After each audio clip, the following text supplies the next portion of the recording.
الحمد للہ رب العالمین والصلاة والسلام علی سید الاولین والآخرین سیدنا و نبینا مولانا محمد وعلی آلہ وصحبہ اجمعین اما بعد۔ محترم خواتین و حضرات، السلام علیکم ورحمۃ اللہ۔ اللہ تبارک و تعالیٰ کے فضل و کرم سے ہمارے دو فصلیں مکمل ہوئی، ایمان، اسلام اور احسان۔ ایک چیپٹر تھا اور دوسرا چیپٹر تھا خوارج، مرتدین اور متنقصین سے متعلق۔ آج ہم تیسرا باب شروع کرتے ہیں، اور وہ باب ہے العبادات والمناسک۔ عبادتیں، اللہ تبارک و تعالیٰ کے لیے جو عبادتیں ہوتی ہیں، نماز، روزہ، زکوٰۃ وغیرہ، اور مناسک یعنی حج اور عمرہ کے جو مناسک ہوتے ہیں، اس سے متعلق انشاءاللہ تعالیٰ بیان کریں گے۔ اس باب کے اندر ٹوٹل 12 فصلیں ہیں، اور ہم شروع کر رہے ہیں حدیث نمبر 119 119 سے۔ حدیث نمبر 119 سے ہم شروع کر رہے ہیں، اور کتاب کے اعتبار سے پیج نمبر ہے 197 197 کتاب کے اعتبار سے، اور پی ڈی ایف فائل کے اعتبار سے 245 245۔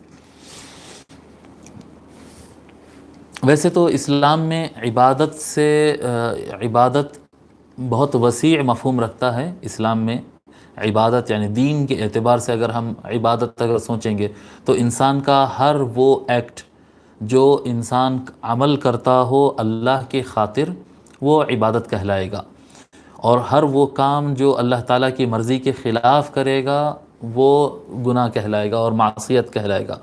جب بندہ نماز پڑھ رہا ہو تو عبادت میں ہوتا ہے، روزہ رکھا عبادت میں ہوتا ہے، تلاوت قرآن بھی عبادت ہے، درود شریف پڑھنا بھی عبادت ہے، حج کرنا، زکوٰۃ ادا کرنا، پھر اس کے ساتھ ساتھ آدمی حلال کمائے عبادت ہے، فیملی کو اچھا خیال کرے عبادت ہے، والدین کی رضامندی کے لیے کام کرے عبادت ہے، اپنی صحت بناتا ہے عبادت۔ ہر وہ کام جس سے اللہ تعالیٰ خوش ہوتا ہے، اور ہر وہ کام جو حضور صلی اللہ علیہ وآلہ وسلم کے بتائے ہوئے راہ میں ہیں، بھلے وہ کبھی بھی کسی حالت میں کرتا ہو، جب وہ عمل اس کے مطابق ہو جائے، سنت کے مطابق ہو جائے، سنت جیسا چاہتی ہے، آقا علیہ الصلوۃ والسلام کا فرمان جیسا چاہتا ہے ویسے اگر ہو جائے تو پھر وہ عبادت ہوتی ہے۔ لیکن اس چیپٹر کے اندر صرف وہ مشہور جو وہ عبادت یعنی مذہب کے اعتبار سے جن کو عبادت کہا جاتا ہے، نماز، روزہ، زکوٰۃ، صدقہ، خیرات، اور کیا کہتے ہیں اعتکاف، اور حج، عمرہ وغیرہ، اس طرح کے بیان اس کے اندر جمع کیے گئے۔ یہ مذہب کے اعتبار سے